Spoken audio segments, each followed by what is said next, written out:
സ്തോത്രം. ദൈവനാമത്തിന് മഹത്വമുണ്ടാകട്ടെ. ഹല്ലേലൂയ. കഴിഞ്ഞ 2-3 ആഴ്ചകളായിട്ട് നാം ചിന്തിച്ചുകൊണ്ടിരുന്ന വിഷയമായിരുന്നു യോഹന്നാൻ എഴുതിയ സുവിശേഷം 10-ാം അധ്യായത്തിൻ്റെ 1-ാം വാക്യം. അതിൻ്റെ 1-2 പാർട്ടുകൾ നാം ചിന്തിച്ചു.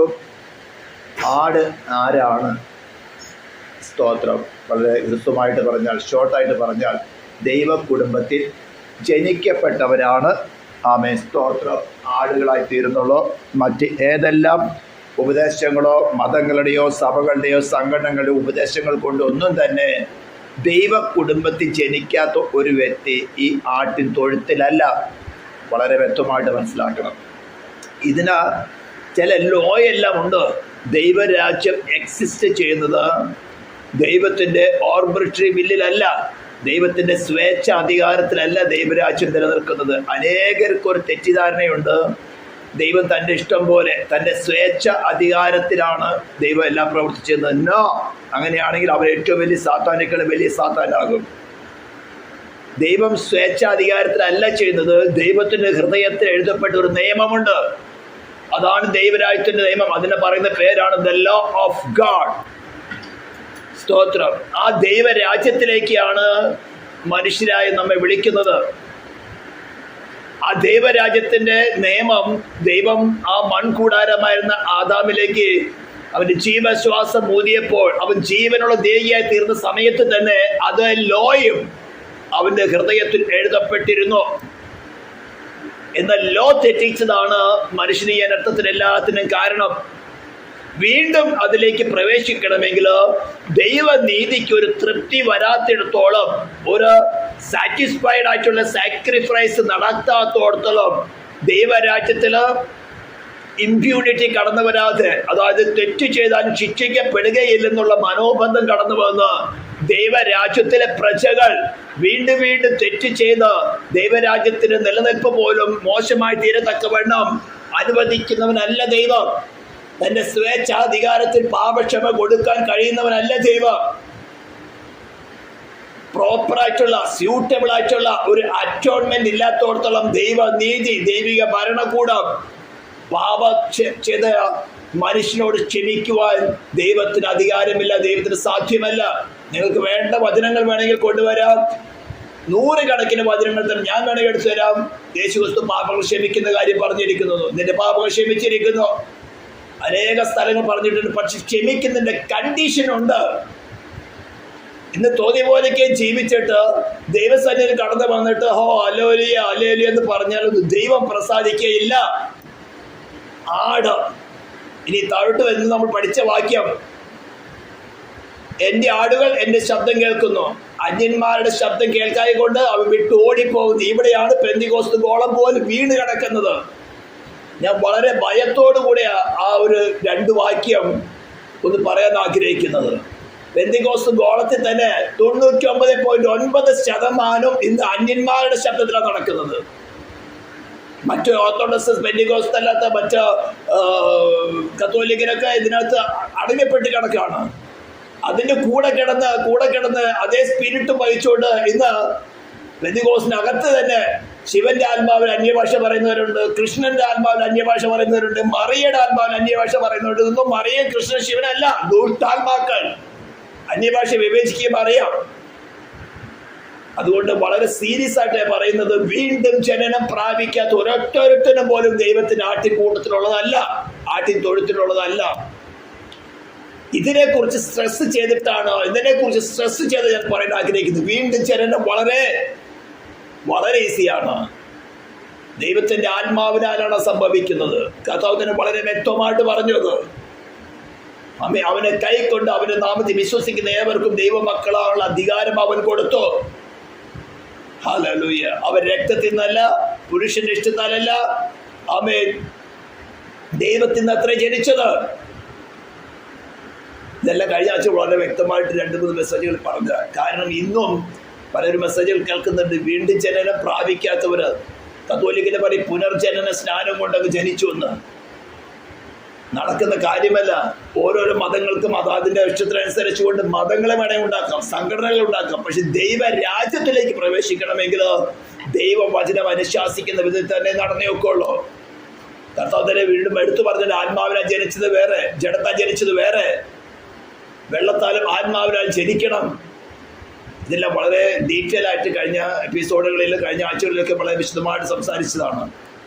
ഇനി അടുത്ത ദിവസം ആട്ടിൻ തൊഴുത്ത് എന്താണെന്ന് പറഞ്ഞു. ഇന്ന് കഴിഞ്ഞ ദിവസം ഞാൻ പറഞ്ഞിരുന്നു ആട്ടിൻ തൊഴുത്തിൽ നടക്കുന്ന കാര്യങ്ങൾ എന്താണ്, ആട്ടിൻ തൊഴുത്തിൽ നടക്കുന്ന കാര്യപരിപാടികൾ എന്താണ്. സ്തോത്രം.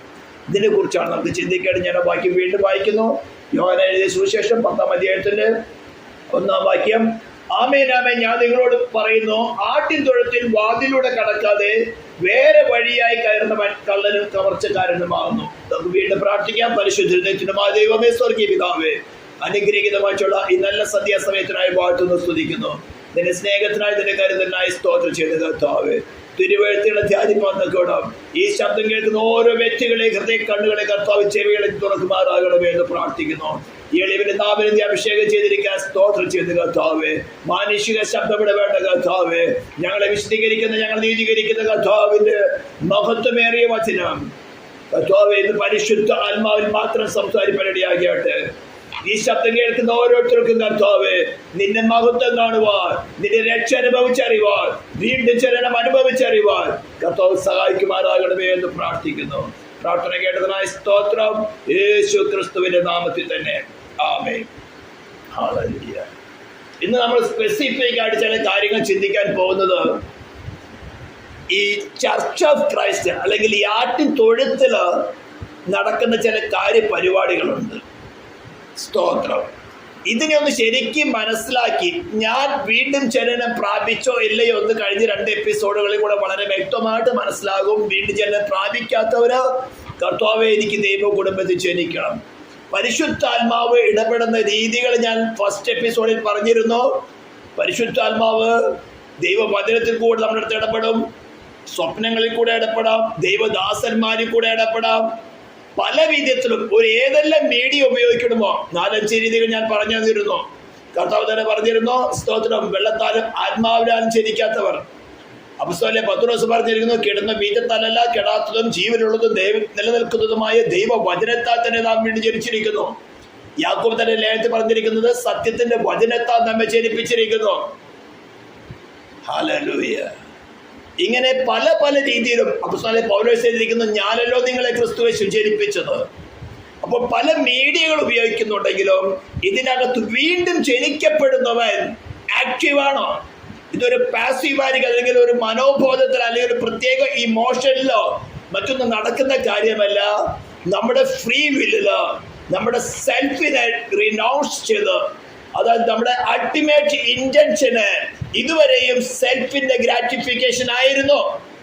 അതിനെ ടോട്ടലായിട്ട് മാറ്റിക്കളഞ്ഞ് ദൈവഹിതത്തിന്റെ ഗ്രാറ്റിഫിക്കേഷൻ, ദൈവഹിതം എന്ന് നടക്കണം. ആ അൾട്ടിമേറ്റ് ഇന്റൻഷന് ചേഞ്ച് ചെയ്യുന്നതാണ് വീണ്ടും ജനനം നടക്കുന്നത്. അതിനുവേണ്ടി ദൈവവചനത്തിൽ കൂടെ അനേകമായ ഉപദേശങ്ങൾ ദൈവത്തിന്റെ പരിശുദ്ധാത്മാവ് ദൈവദാസന്മാരും കൂടെ നിങ്ങൾ ദൈവവചനം എടുത്ത് വായിക്കുമ്പോഴും പല വിധത്തിലും നിങ്ങളുടെ അടുത്ത് ഇടപെടാം. നിങ്ങളതിനെ ഇഗ്നോർ ചെയ്താൽ നഷ്ടപ്പെടുന്നത് നിങ്ങൾക്ക് തന്നെയായിരിക്കും. എനിക്കതങ്ങനെ മനസ്സിലായിട്ടില്ല, നിങ്ങൾക്ക് പറയാൻ സാധ്യമല്ല. ഒരു ദിവസം നിങ്ങളുടെ ഒരു ഓർമ്മ പുസ്തകമുണ്ട്, നമ്മുടെ മെമ്മറി, ഇതങ്ങ് ഓപ്പൺ ചെയ്യും. എന്തുകൊണ്ട് നിങ്ങൾ റിജക്റ്റ് ചെയ്തു എന്നുള്ള പർപ്പസും കൂടെ അങ്ങോട്ട് ഓപ്പൺ ചെയ്യും. ക്രിസ്തുവിന്റെ സിംഹാസനത്തിന്റെ മുമ്പിൽ, അതിനു മുമ്പ് ഇപ്പോഴെ തന്നെ ഈ ശബ്ദം കേൾക്കുന്നവർ വീണ്ടും ജനനത്തിന്റെ അനുഭവത്തിലേക്ക് വന്നിട്ടില്ലെങ്കിൽ വളരെ ലളിതമാണ്.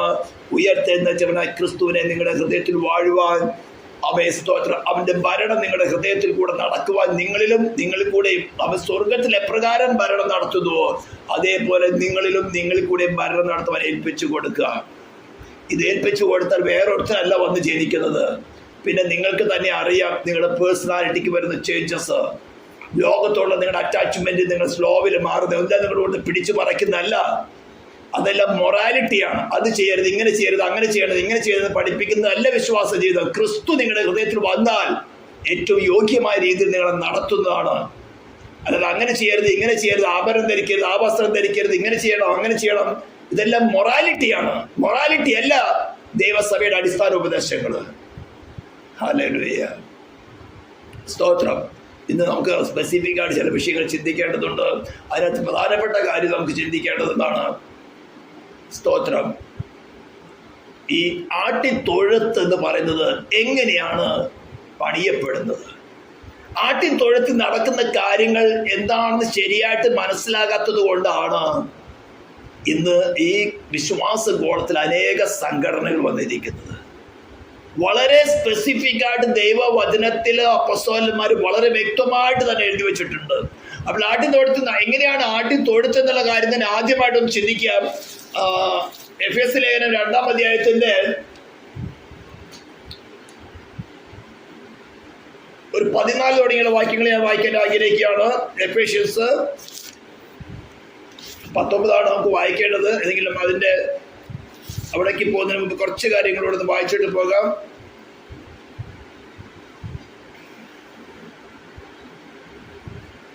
പത്തൊമ്പത് 20 വായിക്കുന്നുള്ളൂ. ആകയാൽ നിങ്ങൾ ഇനി അന്യരും പരദേശികളുമല്ല, വിശുദ്ധന്മാരുടെ സഹപൗരന്മാരും ദൈവത്തിന്റെ ഭവനക്കാരും അത്രേ. ആരാ? വീണ്ടും ജനനം പ്രാപിച്ചവർ. അവരോട് പറയുകയാണ്, ക്രിസ്തു യേശു തന്നെ മൂലക്കലായിരിക്കെ നിങ്ങൾ അപ്പോസ്തലന്മാരും പ്രവാചകന്മാരും എന്ന അടിസ്ഥാനത്തിന്മേൽ പണിതിരിക്കുന്നു.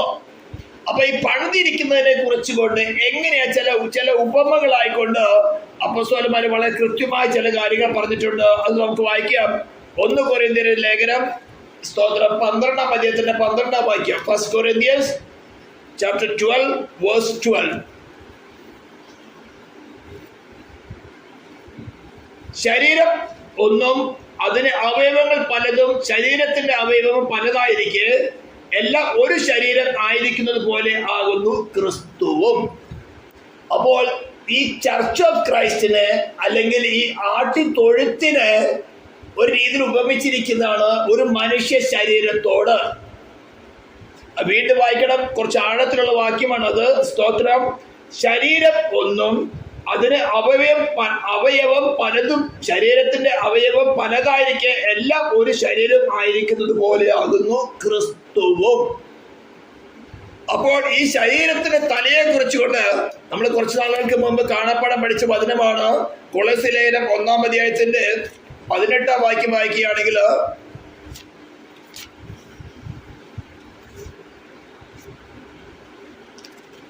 കൊളോഷ്യൻസ് ചാപ്റ്റർ 1 വേഴ്സ് 18, അവൻ സഭ എന്ന ശരീരത്തിന്റെ തലയുമാകുന്നു. അപ്പോൾ ഒരു മനുഷ്യ ശരീരത്തോട് ഉപമിക്കുകയാണെങ്കിൽ വളരെ വ്യക്തമായിട്ട് മനസ്സിലാക്കണം. ഒരു മനുഷ്യ ശരീരത്തോട് ഉപമിക്കുമ്പോൾ ദൈവസഭയാകുന്ന ക്രിസ്തുവിന്റെ ശരീരമാകുന്ന സഭയെ കുറിച്ച് പറഞ്ഞിരിക്കുന്നത് അവൻ തന്നെ തലയാകുന്നു. അപ്പോൾ വീണ്ടും ജനനം പ്രാപിക്കാത്ത അല്ലെങ്കിൽ ക്രിസ്തു തലയായിരിക്കാത്ത ഏതെങ്കിലും വ്യക്തികളോ ചർച്ച ഉണ്ടെങ്കിലോ ഒരു മനുഷ്യ ശരീരത്തിന് തലയില്ലെങ്കിൽ എന്തു സംഭവിക്കുമോ അതുപോലെ തന്നെ സംഭവിക്കും. തലയിൽ നിന്നാണ് മറ്റ് അവയവങ്ങൾക്ക് ആവശ്യമായിട്ടുള്ള കമാൻഡ്സ് വരുന്നതും അതിനെ സിങ്കർണൈസ് ചെയ്ത് യുക്തമായിട്ട് പ്രവർത്തിച്ചുകൊണ്ട് മനുഷ്യ ശരീരം പ്രവർത്തിക്കുന്നത്. അപ്പോൾ ഒരു ശരീരത്തിന്റെ തല ആ നിയന്ത്രിക്കുന്നത് പോലെ ഏതെല്ലാം വ്യക്തികളിലോ ചർച്ചകളിലോ ക്രിസ്തു തലയായിരിക്കുന്നില്ലയോ അവിടെ നിയന്ത്രണം നടക്കുന്നത് ക്രിസ്തുവിന്റെ അല്ലായിരിക്കും. പിന്നെ ആരുടേതാ? ദുഷ്ടാത്മാക്കളുടെ. ആൾക്കാർ കൂടിയത് കൊണ്ടോ സംഘടനയുടെ വലിപ്പം കൂടിയത് കൊണ്ടോ അവിടെ ക്രിസ്തു തലയാകണമെന്നില്ല. കുറച്ച് ദിവസം കഴിയുമ്പോൾ ഒരു മനുഷ്യ ശരീരത്തിന് തലയില്ലെങ്കിൽ അവയവങ്ങൾ പ്രവർത്തിക്കുകയില്ല. എന്ന് തന്നെയല്ല, കുറച്ച് ദിവസം കഴിയുമ്പോൾ ചീഞ്ഞ് നാറുന്ന അനുഭവത്തിലേക്ക് കടന്നു വരും. ഇതെല്ലാം സമുദായങ്ങളിലേക്ക് നോക്കിയാൽ നിങ്ങൾക്ക് വളരെ വ്യക്തമായിട്ട് അറിയാം. റോമാലേഖനം 1-ാം അധ്യായത്തിന്റെ ഒരു 18 വാക്യം വായിച്ച് 25 അവസാനിക്കുന്നവരെയും വായിച്ചാൽ പിന്നീട് എന്തെല്ലാം സംഭവിക്കുന്നത് വളരെ വ്യക്തമായിട്ട് വളരെ ശക്തമായിട്ട് തന്നെ അപ്പോസ്തലൻ പൗലോസ് ദൈവത്തിന്റെ ആത്മാവിനെ അവിടെ രേഖപ്പെടുത്തി വച്ചിട്ടുണ്ട്. ഇതെല്ലാം രഹസ്യമായിട്ട് മറച്ചു വച്ച് പലർക്കും സംഘടനകൾ നടത്താം. പക്ഷേ ദൈവസന്നിധി ഒന്നും മറയ്ക്കാൻ സാധ്യമല്ല. അപ്പോൾ തലയില്ലാതിരിക്കുന്ന മനുഷ്യ ശരീരം എപ്രകാരമായിരിക്കുന്നോ അതുപോലെ തന്നെയായിരിക്കും വീണ്ടും ജനനം പ്രാപിക്കാത്ത വ്യക്തികളും അല്ലെങ്കിൽ അതുപോലെയുള്ള ആൾക്കാരുമായിരിക്കുന്ന കൂട്ടം. സ്തോത്രം. ഇനി സഭയെ അല്ലെങ്കിൽ ഈ ആട്ടിൻകൂട്ടത്തെ മറ്റൊരു രീതിയിൽ ഉപയോഗിച്ചിരിക്കുന്നത് 1 തിമോഥെയോസ് 3-ാം അധ്യായത്തിന്റെ 16-ാം വാക്യം. 1 Timothy chapter 3 verse 15 വായിക്കേണ്ടത്. സ്തോത്രം. 14-15 കൂടെ ഞാൻ വായിക്കുന്നു. ഞാൻ വേഗത്തിൽ നിന്റെ അടുക്കൽ വരും എന്ന് ആശിക്കുന്നു. താമസിച്ചു പോയാലോ സത്യത്തിന്റെ തൂണും അടിസ്ഥാനവുമായി ജീവനുള്ള ദൈവത്തിന്റെ സഭയാകുന്ന ദൈവാലയത്തിൽ നടക്കേണ്ടത് എങ്ങനെ? അപ്പോൾ സത്യത്തിന്റെ തൂണും ഹല്ലേലൂയ അടിസ്ഥാനവുമായി ജീവനുള്ള ദൈവത്തിന്റെ സഭ. കുറെ തിയറികളോ മറ്റു കാര്യങ്ങളോ ഒന്നും അഭ്യസിപ്പിച്ചുകൊണ്ട് കാര്യം നടക്കുകയില്ല. ജീവനുള്ള ദൈവത്തിന്റെ ആലയമായിട്ടാണ് ഈ ആട്ടിൻകൂട്ടത്തെ ഉപമിച്ചിരിക്കുന്നത്. അപ്പോൾ അങ്ങോട്ടൊക്കെ പോകുന്നതിന് മുമ്പ് കുറച്ചും കൂടി വ്യക്തമായിട്ട് അപ്പോസ്തലനായ പൗലോസ് എഫേസ്യ ലേഖനം 4-ാം അധ്യായത്തിൽ ഈ കാര്യം വിവരിച്ചിട്ടുണ്ട്. ഈ ചർച്ച് ഓഫ് ക്രൈസ്റ്റിന്റെ ക്വാളിറ്റി, അല്ലെങ്കിൽ ഈ പറഞ്ഞിരിക്കുന്ന ആട്ടിൻ തൊഴുത്തിലുള്ള ആടുകളുടെയും ഈ തൊഴുത്തിന്റെയും ഈ ക്വാളിറ്റി എന്തായിരിക്കണം, എങ്ങനെ ആയിരിക്കണം എന്ന് വളരെ വ്യക്തമായി പറഞ്ഞിട്ടുണ്ട്. വളരെ ലളിതമായ ഭാഷയിലാണ് അപ്പോസ്തലൻ ഈ കാര്യം വിവരിച്ചിരിക്കുന്നത്. ഞാനത് എഫേസ്യ ലേഖനം 4-ാം അധ്യായം എല്ലാവരും ഒന്ന് എടുക്കാം. എഫേസ്യ ലേഖനം 4-ാം അധ്യായത്തിന്റെ 1 തുടങ്ങിയ വാക്യങ്ങൾ ഒന്ന് വായിക്കുന്നുണ്ട്. വായിക്കുമ്പോൾ ഈ കാര്യങ്ങൾ എന്നിൽ നടക്കുന്നുണ്ടോ ഇല്ലയോ എന്ന് ഓരോരുത്തരും വിവേചിച്ച് മനസ്സിലാക്കുക. ഇതെല്ലാം തന്നെ സൺഡേ സ്കൂളിലെ വാക്യങ്ങളാണ്, ഇതെല്ലാവർക്കും തന്നെ വൈകാട്ടായിരിക്കുന്ന വാക്യങ്ങളാണ്. പക്ഷേ എന്നിൽ ഈ കാര്യം നടന്നിട്ടുണ്ടോ? ഞാൻ 1 തുടങ്ങി വായിക്കുന്നു. കർത്തൃസേവ നിമിത്തം ബദ്ധനായിരിക്കുന്ന ഞാൻ പ്രബോധിപ്പിക്കുന്നത്, നിങ്ങളെ വിളിച്ചിരിക്കുന്ന വിളിക്ക് യോഗ്യമാവണ്ണം പൂർണ്ണ വിനയത്തോടും സൗമ്യതയോടും ദീർഘക്ഷമയോടും കൂടെ നടക്കുകയും സ്നേഹത്തിൽ അന്യോന്യം പൊറുക്കുകയും ആത്മാവിന്റെ ഐക്യത സമാധാന ബന്ധത്തിൽ കാപ്പാൻ ശ്രമിക്കുകയും ചെയ്യുവിൻ. ഇനി അടുത്ത വാക്യം തുടങ്ങി. നിങ്ങളെ വിളിച്ചപ്പോൾ ഏക പ്രത്യാശയ്ക്കായി നിങ്ങളെ വിളിച്ചതുപോലെ, ഈ ആട്ടിൻകൂട്ടത്തിന്റെ ബേസിക് ക്വാളിറ്റിയെ കുറിച്ചാണ് പറഞ്ഞിരിക്കുന്നത്. നിങ്ങളെ വിളിച്ചപ്പോൾ ഏക പ്രത്യാശയ്ക്കായി. അപ്പോൾ ഈ ആട്ടിൻ തൊഴുത്തിലുള്ള എല്ലാ ആടുകളുടെയും പ്രത്യാശ ഒന്നായിരിക്കണം. എന്നാൽ മാത്രമേ ഈ ആട്ടിൻ തൊഴുത്തിൽ വസിക്കുകയുള്ളൂ. അല്ലാതെ കയറി വരുന്നതൊക്കെയും 2 ദിവസം 3 ദിവസം കഴിയുമ്പോൾ ഉപദേശിക്കുന്ന ഉപദേശിയുടെ മുഖത്ത് നോക്കി തുപ്പിയിട്ടോ അവരെ കുറ്റം പറഞ്ഞിട്ട് കാര്യമില്ല. ഉപദേശിക്കുന്ന ഉപദേശി അല്ലെങ്കിൽ ഇടയൻ ആടുകളെ ശരിക്കും തന്നെ മനസ്സിലാക്കും. ഇതിനെ നിയന്ത്രിക്കുന്ന പരിശുദ്ധാത്മാവ് ശരിക്കും മനസ്സിലാക്കും. അപ്പോൾ ഈ ഹോപ്പ് എന്താണെന്ന് വളരെ വ്യക്തമായിട്ട് ഞാൻ പഠിപ്പിച്ചിട്ടുള്ളതാണ്. കൊളോസ്യ ലേഖനം 1-ാം അധ്യായത്തിന്റെ 27-ാം വാക്യത്തിൽ വളരെ വ്യക്തമായിട്ട് പറഞ്ഞിരിക്കുന്നത് മഹത്വത്തിന്റെ പ്രത്യാശയായ ക്രിസ്തു. ഈ ആട്ടിൻ തൊഴുത്തിലുള്ളവരുടെ എല്ലാവരുടെയും തന്നെ ഹോപ്പ് ഉയർത്തെഴുന്നേറ്റവനായി ക്രിസ്തു എന്നിൽ വെളിപ്പെടണം, എന്നിൽ സമ്പൂർണനാകണം. ഇത് അനേക വാക്യങ്ങൾ കൂടെ പറഞ്ഞിട്ടുള്ളതാണ്. ദൈവത്തിന്റെ സകല നിറവോളം നിറഞ്ഞു വരിക, ക്രിസ്തു എന്ന തലയോളം വളരുക, പുത്രനോട് അനുരൂപരായിരിക്കുക, കൃപമേ കൃപ പ്രാപിച്ച് അതേ പ്രതിമയായിട്ട് രൂപാന്തരപ്പെടുക. ഇതെല്ലാം അനേക വാക്യങ്ങൾ അനേക പ്രാവശ്യം റിപ്പീറ്റ് ചെയ്തിട്ടുള്ളതാണ്. അപ്പോൾ ഈ ആട്ടിൻ തൊഴുത്തിൽ നിൽക്കുന്നവര് വിളിച്ചപ്പോൾ ചിലപ്പോ പല രീതിയിലായിരിക്കും വിളിച്ചിട്ടുണ്ടായിരിക്കുന്നത്, പല രീതിയിലായിരിക്കും ദൈവത്തിന്റെ പരിശുദ്ധാത്മാവ് നിങ്ങളുടെ അടുത്ത് ഇന്റർഫിയർ ചെയ്തിട്ടുള്ളത്. പക്ഷേ ഇന്ന് പലരും പല രീതിയിലായിരിക്കും. ഇന്ന് ഞാൻ ഫൈനലായിട്ട് ഡിക്ലെയർ ചെയ്യാണ്, നിങ്ങളെ വിളിച്ചപ്പോൾ ഏക പ്രത്യാശയ്ക്കായിട്ട്, ആ പ്രത്യാശ ഞാൻ വളരെ ക്ലിയർ ആയിട്ട് പറയാണ്. ഉയർത്തെഴുന്നേറ്റവനായി ക്രിസ്തു നിങ്ങളിൽ പരിപൂർണനായി തീരണം. നിങ്ങളുടെ പ്രത്യാശ അതായിരിക്കണം. സ്വർഗത്തിൽ പോകുന്ന പ്രത്യാശ, ക്രിസ്തുവിനെ കൂടാതെ സ്വർഗത്തിലേക്കുള്ള പ്രത്യാശ നോക്കുകയേ വേണ്ട, ചിന്തിക്കുകയേ വേണ്ട. ബട്ട് ഇപ്പോൾ ക്രിസ്തുവിലാണോ നിങ്ങൾ? ക്രിസ്തുവിലാണോ?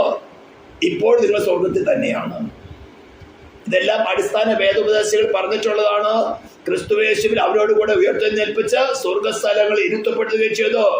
നിങ്ങളെ അന്ധകാരത്തിൽ വിടുവിച്ച് തന്റെ അത്ഭുത പ്രകാശത്തിലേക്ക് വിളിച്ചോ. ഇതെല്ലാം വളരെ വ്യക്തമായിട്ട് അടിസ്ഥാന ക്ലാസ്സുകളിൽ പറഞ്ഞിട്ടുള്ളതാണ്. അപ്പോൾ നിങ്ങളെ വിളിച്ച സ്തോത്രം, നിങ്ങളെ വിളിച്ചപ്പോൾ ഏക പ്രത്യാശയ്ക്കായി വിളിച്ചതുപോലെ ഫസ്റ്റ് ക്വാളിറ്റി ചർച്ച് ഓഫ് ക്രൈസ്റ്റിന് അല്ലെങ്കിൽ ആട്ടിൻകൂട്ടത്തിന്റെ ഫസ്റ്റ് ക്വാളിറ്റിയാണ് എന്റെ പ്രത്യാശ ഒന്ന് റിവൈവ് ചെയ്യുക. മറ്റേതെങ്കിലും പ്രത്യാശയിലാണ് കർത്താവിനെ വിശ്വസിച്ച് രക്ഷയായിട്ട് പറഞ്ഞ് സ്നാനപ്പെട്ട് മുന്നോട്ട് പോയിക്കൊണ്ടിരിക്കുന്നെങ്കിൽ ആ പ്രത്യാശയൊന്ന് റിവൈവ് ചെയ്യുവാനാണ് ഈ വാക്യം ഞാൻ ശക്തമായിട്ട് പറയുന്നത്. നിങ്ങൾ വേറെ ഏതെങ്കിലും ഹോപ്പിലാണെങ്കിൽ ഇന്ന് നിങ്ങൾ ലോകത്തിൽ ആശ്രയിച്ചുകൊണ്ട് പെന്തിക്കോസ്താണെന്ന് പറയും, ദൈവവചനമെടുത്ത് വായിക്കും, രക്തത്താ ജയം പറയും, സ്നാനപ്പെട്ട്, പക്ഷെ കുറ്റി അടിച്ചിരിക്കുന്നത് കരയിലാണെങ്കിൽ, അതായത് ലോകത്തിലാണെങ്കിൽ നിങ്ങൾ ഇന്നും ലോകത്തിൽ തന്നെയാണ്. മിസ്രൈം ദേശത്ത് വെച്ച് ചോരത്തളി ആചരിച്ചവരെ മിസ്രൈം ദേശത്ത് കടിക്കുന്നതേ ഉള്ളൂ. അവരോട് കൽപ്പന കൊടുത്തതാണ്, അതേ പെസഹ കുഞ്ഞാടിന്റെ മാംസം തീയിൽ ചുട്ടതായിട്ട് പുളിപ്പില്ലാത്ത അപ്പത്തോട് കയ്പിച്ചീരിയോട് കൂടെ തിന്ന്, എന്നാൽ മാത്രമേ മരുഭൂയാത്രയ്ക്ക് ആവശ്യമായിട്ടുള്ള ശക്തി ലഭിക്കുകയുള്ളൂ. ഈ ക്രിസ്തുവിനെ ഭക്ഷിക്കുന്ന രീതി ശരിക്കും മനസ്സിലാകാത്തത് കൊണ്ടാണ് ഇന്ന് പെന്തിക്കോസ്ത് കോളത്തിൽ ആകെ താറുമാറായി കിടക്കുന്നത്. 1-ാം നൂറ്റാണ്ടിന് ശേഷം 3-ാം നൂറ്റാണ്ട് കടന്നു വന്നപ്പോൾ കത്തോലിക്കര ഇതെല്ലാം ദൈവത്വ സഭയുടെ അടിസ്ഥാന ഉപദേശങ്ങളിലേക്ക് മാറ്റിമറച്ചു കളഞ്ഞുകൊണ്ട് ബാബിലോണിൽ നിന്ന് ആരംഭിച്ചതായിട്ടുള്ള ആ ബാബിലോണി സംസ്കാരത്തിന്റെ, ബാബിലോണിയ ചർച്ചിന്റെ എല്ലാം കൊണ്ടത് യേശു ക്രിസ്തുവിന്റെ പേരെടുത്തു ബൈബിളിന്റെ കുറച്ച് കാര്യങ്ങൾ കോപ്പിച്ചു വന്നു. കുറച്ച് വർഷങ്ങൾക്ക് ശേഷം ഈ ക്രിസ്തുവിനെ ഭക്ഷിക്കുന്ന രീതിയെ ട്രാൻസ്സബ്സ്റ്റാൻഷിയേഷൻ അല്ലെങ്കിൽ വസ്തുമാറ്റം എന്ന് പറഞ്ഞുകൊണ്ട് ഞാൻ പല പ്രാവശ്യം പറഞ്ഞിട്ടുള്ളതാണ്, ലോകത്തിൽ നടക്കുന്ന ഏറ്റവും വലിയ കൊലപാതകം നടക്കുന്നതെന്നാണ്. പുരോഹിതൻ ഉയർത്തെഴുന്നേറ്റ് മഹിമയുടെ വലതുഭാഗത്തിരിക്കുന്ന ക്രിസ്തുവിന് കമാൻഡ് കൊടുക്കുകയാണ് പുരോഹിതന്റെ ആൾട്ടറിലേക്ക് വരുവാൻ. ഈ അപ്പം കീറി മുറിക്കുന്നത് പോലെ കീറി മുറിച്ച് അതിന് വസ്തുമാറ്റം വരുത്തുന്ന പറയുന്നത്. ഉയർത്തെഴുന്നേറ്റവനായ കർത്താവിന് ഇനി മരണമില്ല, അവന് വീണ്ടും കീറി മുറിച്ചുകൊണ്ട് മനുഷ്യർക്ക് കൊടുക്കുകയാണ്. അത് തിന്നുന്നവനൊക്കെ വീണ്ടും ജന്മം പ്രാപിച്ച, അല്ലെങ്കിൽ ക്രിസ്തുവിനെ ഭക്ഷിക്കാത്ത മനോബോധം ഏറ്റവും വലിയ പാപമാണ്. ഇനി മറ്റൊരു കുറെ പേരുടെ ചിന്തയുണ്ട്, വചനം ഭക്ഷിക്കുക, വചനം പാടിച്ച് ചീർത്തുകൊണ്ടേയിരിക്കുകയുള്ളൂ. ക്രിസ്തുവിനെ ഭക്ഷിക്കുന്ന രീതി ഞാൻ ഒരു എപ്പിസോഡ് യൂട്യൂബിൽ ഇട്ടിട്ടുണ്ട്, the hard saints of the Bible എന്ന് പറഞ്ഞുകൊണ്ട്. I am the bread of the life. യോഹന്നാന്റെ സുവിശേഷം 6-ാം അധ്യായത്തിന് ആധാരമാക്കിക്കൊണ്ട് വളരെ വ്യക്തമായിട്ട് അവിടെ വിവരിച്ചിട്ടുണ്ട്. ഇതുവരെ കാണാത്തവരുണ്ടെങ്കിൽ അതെടുത്ത് കാണുക. ക്രിസ്തുവിനെ ഭക്ഷിക്കുക എന്ന് പറയുമ്പോൾ ദൈവത്തിന്റെ പരിശുദ്ധാത്മാവ് നമ്മുടെ ഓരോ ഇൻസ്റ്റൻസിലും നമ്മുടെ ബലഹീനത, ആ സബ്ജക്റ്റിന് പ്രത്യേക സബ്ജക്റ്റ്, നമ്മുടെ സെൽഫ് എന്താണ്, നാം ലോകത്തിൽ ആശ്രയിക്കുന്നവരാണോ, ആ സെൽഫിനെ നമുക്ക് റിവീൽ ചെയ്തു തന്ന് അതിന് ഉപേക്ഷിക്കുവാൻ നമുക്ക് നിർദ്ദേശം നൽകുകയും അതില്ലെങ്കിലുള്ള ന്യായവിധി എന്താണെന്ന് വെളിപ്പെടുത്തി തരികയും ചെയ്ത് അതിന്റെ ഭയാനകത നമ്മുടെ സോളിലേക്ക് വെളിപ്പെടുത്തുമ്പോൾ അയ്യോ എനിക്കത് വേണ്ടേന്ന് പറഞ്ഞുകൊണ്ട് അതിനെ ഉപേക്ഷിച്ച് അതിന്റെ പൂർണ്ണ പരിഹാരകരായ ഉയർത്തെഴുന്നേറ്റവനായി ക്രിസ്തുവിനെ സോളിലേക്ക് വെളിപ്പെട്ട് കിട്ടുന്നതാണ് ക്രിസ്തുവിനെ ഭക്ഷിക്കുന്ന രീതി. അവിടെ കുറച്ച് വില കൊടുക്കേണ്ടി വരും, നല്ല വില കൊടുക്കേണ്ടി വരും. ഇത് അനുഭവിക്കാത്തവര് പല പല രീതിയിൽ പ്രസംഗിക്കും. പുനർജനന സ്നാനം എന്നോ, ട്രാൻസ്സബ്സ്റ്റാൻഷിയേഷൻ എന്നോ, വസ്തുമാറ്റം എന്തെന്നോ, ഇതൊക്കെ പറഞ്ഞുകൊണ്ട് മനുഷ്യനെ വഞ്ചിക്കുകയാണ്. വചനം കുറെ പഠിച്ചു കഴിഞ്ഞാൽ നിങ്ങളുടെ തലക്കകത്ത് കയറി ചീർക്കും. പെന്തിക്കോസ്തിലെ കുഞ്ഞുങ്ങൾക്ക് സംഭവിക്കുന്നതാണ്. ഞങ്ങൾക്ക് എല്ലാം അറിയാം, പക്ഷെ ക്രിസ്തുവിന് പേഴ്സണലായിട്ട് അനുഭവിച്ചിട്ടില്ല, ക്രിസ്തുവിനെ ഭക്ഷിച്ചിട്ടില്ല. അതാണ് ചോരത്തടി ആചരിച്ചു. പിന്നീടാണ് തീയിൽ ചുട്ടതായിട്ടുള്ള മാംസം പുളിപ്പില്ലാത്ത അപ്പത്തോടും കയ്പിച്ചീരിയോടും കൂടെ തിന്നണം, ക്രൂശെടുത്ത് തിന്നണം. പുളിപ്പില്ലാത്ത അപ്പം എന്ന് പറഞ്ഞ വ്യാജ ഉപദേശങ്ങളിൽ നിന്ന് മാറിക്കുമായിട്ട് വേർപാട് ആചരിച്ചുകൊണ്ട് ലോകത്തിലുള്ള ബന്ധങ്ങളെല്ലാം ഉപേക്ഷിച്ച് കളഞ്ഞ്, ലോകത്തിലുള്ള ആശ്രയങ്ങൾ ഉപേക്ഷിച്ച് കളഞ്ഞ്, അല്ലെങ്കിൽ മിസ്രൈമിൽ ഇരിക്കുന്നതേ ഉള്ളൂ, ആട്ടിൻ കൂട്ടത്തിലല്ല എന്ന് ഓർത്തോളണം. സ്തോത്രം. അപ്പൊ നമ്മുടെ പ്രത്യാശ, ഏക പ്രത്യാശ എന്താ? അതിനെ ചെറിയ ഉദാഹരണം പറഞ്ഞതേ ഉള്ളൂ. ക്രിസ്തുവിനെ ഭക്ഷിക്കുന്ന രീതി ഇതാണ് ഏക പ്രത്യാശ. എന്റെ ജീവിതത്തില് ദൈവത്തിന്റെ പരിശുദ്ധാത്മാവ് എനിക്ക് ഏത് അവസ്ഥയിൽ എന്റെ സെൽഫിനെ വെളിപ്പെടുത്തി തരുന്നോ ഞാൻ അതിനെ ഉപേക്ഷിക്കാൻ തയ്യാറാണ്. അതിന്റെ സമ്പൂർണ്ണ പരിഹാരകനായ ഉയർത്തെഴുന്നേറ്റവനായ ക്രിസ്തുവിനെ ഞാൻ ആശ്രയിക്കാൻ തയ്യാറാണ്. അപ്പോൾ നിങ്ങൾക്ക് നിങ്ങളുടെ സെൽഫിനെ റിനൗൺസ് ചെയ്യണമെങ്കിൽ നിങ്ങൾ കുറച്ച് വില കൊടുക്കേണ്ടി വരും. ഞാൻ വളരെ ലളിതമായ ഒരു എക്സാമ്പിൾ പറഞ്ഞു തരാം. മരുന്ന് കഴിക്കരുതൊരു ഉപദേശമല്ല പഠിപ്പിക്കുന്നത്. നിങ്ങൾ ലോകത്തിലാണ് ഇതുവരെയും ആശ്രയിച്ചു കൊണ്ടിരിക്കുന്നതെങ്കിൽ ദൈവത്തിന്റെ പരിശുദ്ധാത്മാവ് നിങ്ങളടുത്ത് വ്യക്തമായിട്ട് നിങ്ങളുടെ ആ റിലേഷൻ അവന്റെ അടിപ്പിടാൻ നമുക്ക് രോഗസൗഖ്യം വന്നുമിരിക്കുന്നു. എന്ന് നിങ്ങൾ പഠിപ്പിക്കുവാൻ, നിങ്ങളുടെ സോളിൽ അത് അനുഭവിച്ചറിയുവാൻ, ക്രിസ്തു അവന്റെ രക്തം, അവന്റെ അടിപ്പിടരുകൾ എനിക്ക് രോഗസൗഖ്യമുണ്ട് എന്ന് അനുഭവിക്കാൻ. ഇത് ഞാൻ മരുന്ന് കഴിക്കരുതെന്ന് ഉപദേശം പഠിപ്പിക്കുകയല്ല. അങ്ങനെ ഉപദേശം പെന്തിക്കോസ്തിലില്ല. ദൈവത്തിന്റെ ആത്മാവ് നിങ്ങൾ അതിലേക്ക് അടുപ്പിക്കുമ്പോൾ നിങ്ങളെ ബലഹീനതയാണ് വെളിപ്പെടുന്നത്. നിങ്ങൾക്ക് മരണരീതി വരും, രോഗം എന്തായിരിക്കും വരും. ഒരു ചെറിയ തലവേദന വന്നാൽ നിങ്ങളിലിരിക്കുന്ന പാപം ജഡം അറിയാം, ഇത് ബ്രെയിൻ ട്യൂമറാ. ചെസ്റ്റിന് ഒരു പെയിൻ വന്ന ഹാർട്ട് അറ്റാക്കാ, അല്ലെങ്കിൽ വയറിന് ചെറിയൊരു വേദന വന്ന അൾസറാ. ഇങ്ങനെ പലതും നിങ്ങൾ ഭീഷണിപ്പെടുത്താൻ നോക്കും, മരണഭീതി കൊണ്ടുവരും. എന്റെ കർത്താവ് എനിക്ക് വേണ്ടി പാപപരിഹാരമായി തീർന്നതാണ്, അവന്റെ അടിപ്പിടർ എനിക്ക് രോഗസൗഖ്യമുണ്ട്. കർത്താവ് എനിക്ക് എന്റെ ബലഹീനത മനസ്സിലാകുന്നു, എനിക്ക് മരണഭീതി ഉണ്ട്. ആ സ്റ്റെപ്പ് നിങ്ങൾ സമ്മതിക്കോ? ഇല്ലാതെ ഗലിയാദിലെ വൈദ്യരെയോ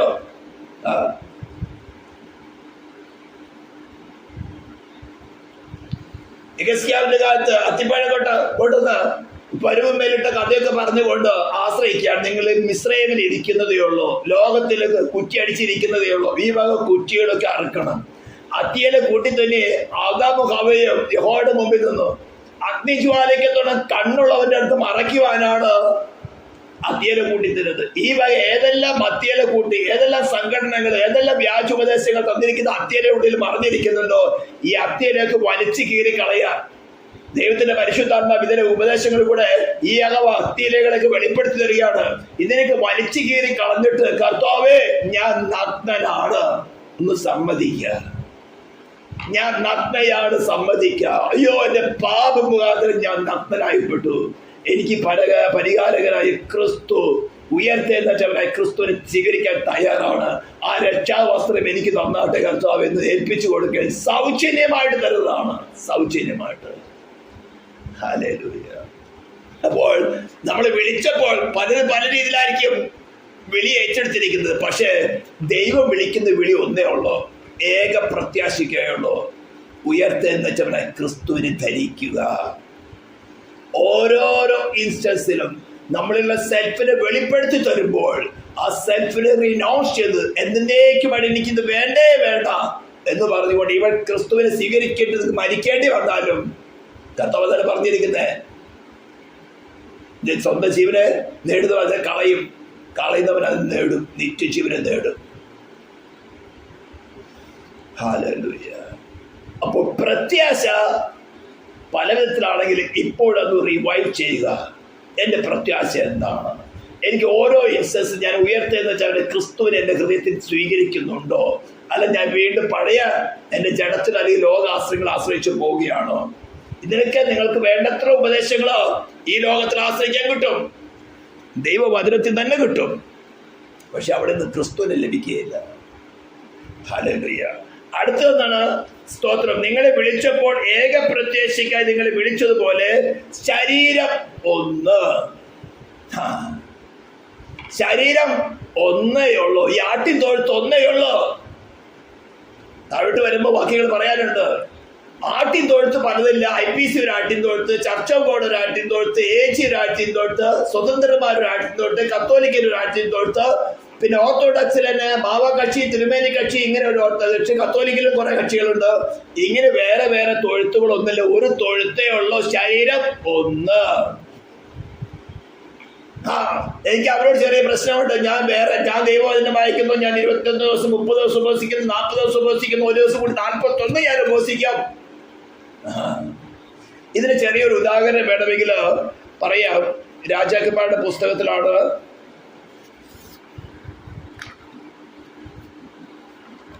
ഞാനൊന്ന് എടുത്തോട്ടെ.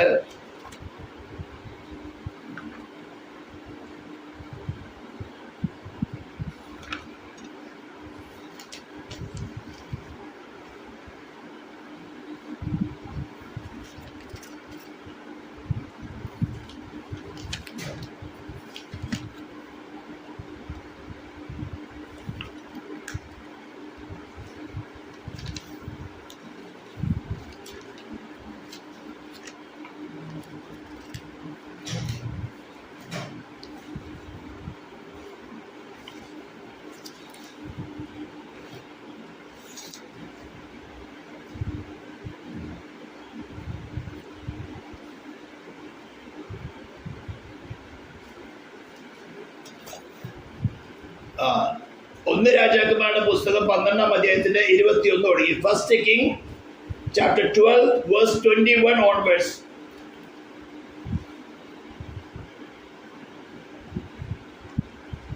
രാജാക്കന്മാര് ചാപ്റ്റർ 12 വേഴ്സ് 21 ഓൺവേഴ്സ്.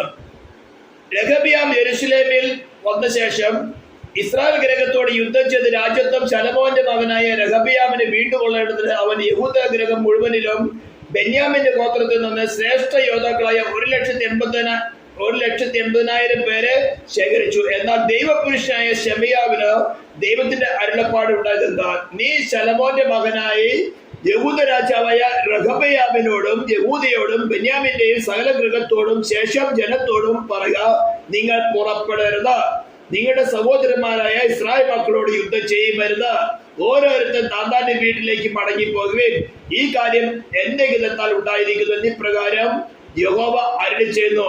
അവർ യഹോവയുടെ അരുളപ്പാട് അനുസരിച്ചു യഹോവയുടെ കൽപ്പന പ്രകാരം മടങ്ങിപ്പോയി. ഇതിന്റെ ചരിത്രം നിങ്ങൾക്കറിയാമല്ലോ. ശലോമോന്റെ ഭരണത്തില് അല്പമല്ലാത്ത വീഴ്ചകൾ വന്നു കഴിഞ്ഞപ്പോൾ ദൈവം ശലോമോന്റെ കയ്യിൽ രാജ്യത്വം 2ആയിട്ട് കീറി മുറിച്ചു. 10 ഗോത്രങ്ങളെ യൊരോബിയാമിന് കൊടുത്തു, 2.5 ഗോത്രങ്ങളെ രഹബിയാമിന്, ശലോമോന്റെ മകനായ രഹബിയാമിന് കൊടുത്തു.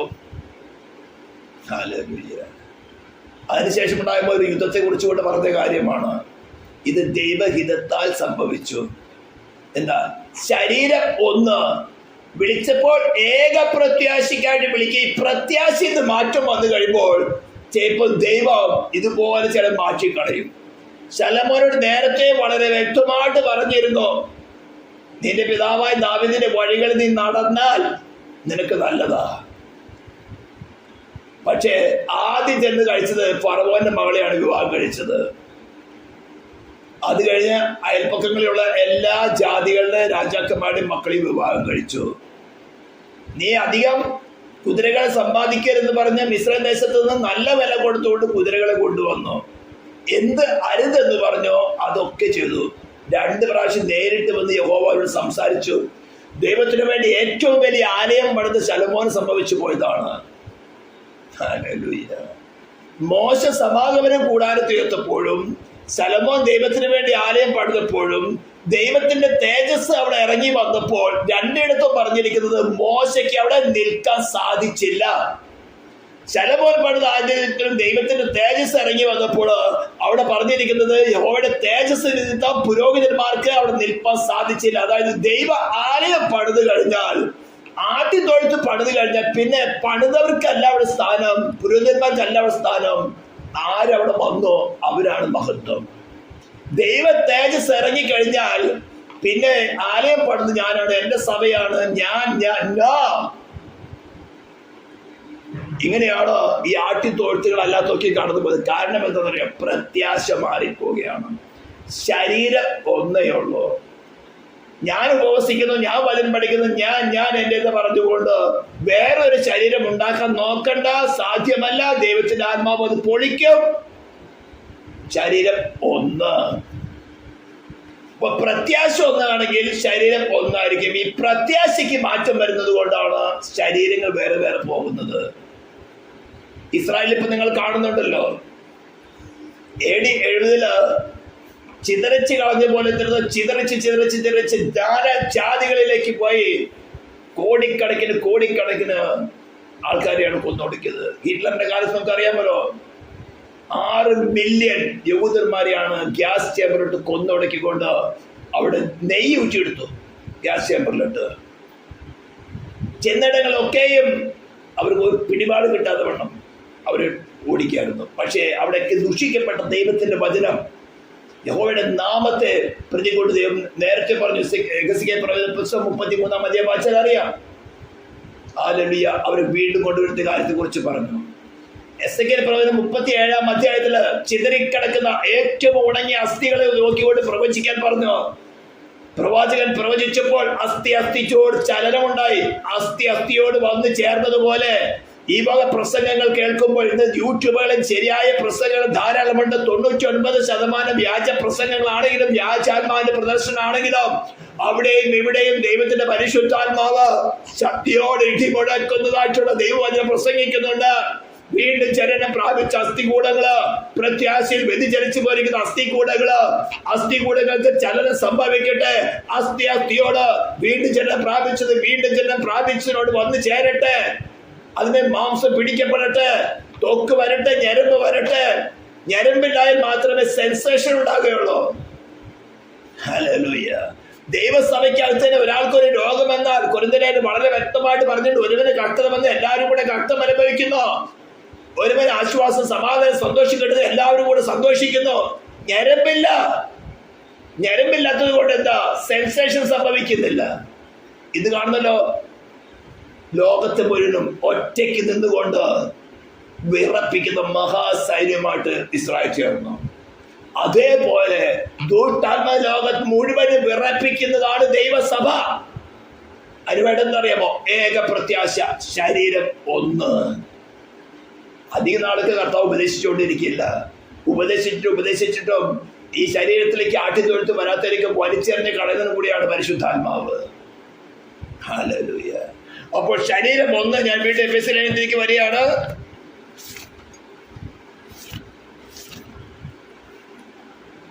സ്തോത്രം. നിങ്ങളെ വിളിച്ചപ്പോൾ ഏക പ്രത്യാശയ്ക്കായി വിളിച്ചതുപോലെ ശരീരം ഒന്ന്, അടുത്തത് ആത്മാവ് ഒന്ന്. ഹല്ലേലൂയ. അടുത്ത തെറ്റാണ്. ഇന്ന് വേണ്ടത്ര വാരിക്കോരി ആത്മാവിനെ കൊടുത്തുകൊണ്ട് അനേക കൺവെൻഷനുകൾ, അനേക പ്രസംഗങ്ങൾ എല്ലായിടത്തും നടക്കുന്നുണ്ട്. പക്ഷേ ദൈവവചനത്തിന്റെ വാഗ്ദത്ത പ്രകാരം നൽകിയിരിക്കുന്ന സത്യത്തിന്റെ ആത്മാവെന്ന കാര്യസ്ഥൻ ഒരുവനേ ഉള്ളൂ. അത് ഉള്ളിൽ പ്രവർത്തിക്കുന്ന ഓരോരുത്തർക്കും അറിയാം. നിങ്ങളിൽ പ്രവർത്തിക്കുന്ന ആത്മാവ് എതിർ ക്രിസ്തുവിന്റെ ആത്മാവിനോട് എതിർത്തു നിൽക്കുന്നു. വ്യാജ ഉപദേശങ്ങളോട്, വ്യാജ അഭിഷേകങ്ങളോട്, വ്യാജ അഭിഷേകത്തിന്റെ പ്രദർശനങ്ങളോട് നിങ്ങൾ എതിർക്കുന്നോ ഇല്ലയോ? കാരണം നിങ്ങളിൽ വസിക്കുന്ന ആത്മാവിനെ കുറിച്ച് പറഞ്ഞിരിക്കുന്നത് അവൻ ആന്റി ക്രൈസ്റ്റിന്റെ വരവിനെ തടയുന്നു, റിസ്ട്രെയിനർ. ഈ പ്രവൃത്തി നിങ്ങൾ നടക്കുന്നില്ലെങ്കിൽ നിങ്ങളുടെ അതിന്റെ അർത്ഥം ഞാൻ വീണ്ടും 2 തെസ്സലോനിക്കൻസ് എടുത്ത് വായിക്കുകയാണ്. 2 തെസ്സലോനിക്കൻസ് 2-ാം അധ്യായത്തിന്റെ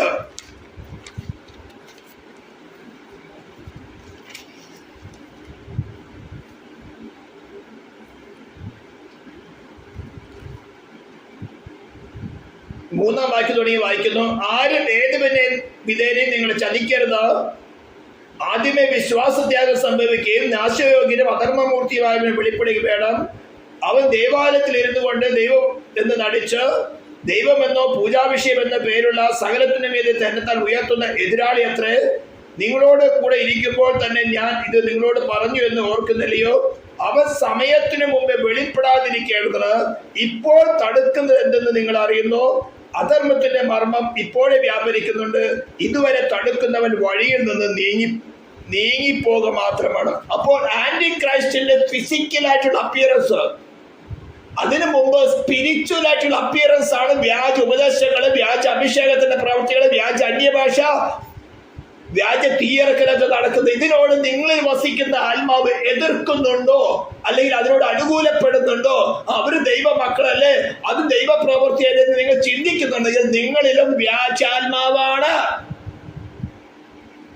ആദ്യം തോഴ്ചയെ കുറിച്ച് പറഞ്ഞിരിക്കുന്നതാണ് ശരീരം ഒന്ന്, ആത്മാവ് ഒന്ന്. നിങ്ങളിലുള്ള ആത്മാവിനെ നിങ്ങൾക്ക് തന്നെ വിവേചിച്ചറിയാനുള്ള കാര്യമാണ് ഞാൻ പറഞ്ഞു തരുന്നത്. നിങ്ങളിലുള്ള ആത്മാവ് എതിർ ക്രിസ്തുവിന്റെ ആത്മാവിൽ നടക്കുന്നതായ വ്യാജ അഭിഷേകത്തിന്റെ പ്രവൃത്തികള്, വ്യാജ പ്രസംഗങ്ങള്, വ്യാജ തീയിറക്കലുകള്, വ്യാജ റിവൈവലുകള്, വ്യാജ പ്രവചനങ്ങള്, ഇതിനോട് എതിർക്കുന്നില്ലെങ്കിൽ നിങ്ങളും എതിർ ക്രിസ്തുവിന്റെ ആത്മാവിലാണ്. ക്രിസ്തു പറഞ്ഞിരിക്കുന്ന അല്ലെങ്കിൽ അപ്പോസ്തലൻ പൗലോസ് പറഞ്ഞിരിക്കുന്ന ശരീരം ഒന്ന്, ആത്മാവ് ഒന്ന് വിഷയത്തിലല്ല. നമുക്ക് തന്നെ വിവേചിക്കാൻ സാധിക്കും. നമ്മുടെ ഹൃദയത്തിൽ നടക്കുന്ന കാര്യങ്ങൾ ഒരു പ്രവാചകനും പറയണ്ട. എന്റെ ഇന്റലക്ട് നടക്കുന്നത്, എന്റെ ആത്മാവിനോട് പോരാടും ദുഷ്ടശക്തിയോട് ഞാൻ അനുകൂലപ്പെടുന്നോ എതിർക്കുന്നോ നിങ്ങൾക്ക് തന്നെ അറിയാൻ സാധിക്കും. ഹല്ലേലൂയ. അനേക രീതികൾ നിങ്ങളിലുള്ള ആത്മാവ് ശരിയായ ആത്മാവാണോ അല്ലയോ നിങ്ങൾക്ക് തന്നെ വിവേചിച്ചറിയാൻ സാധിക്കും. ഒരു പ്രവാചകനും പറയണ്ട.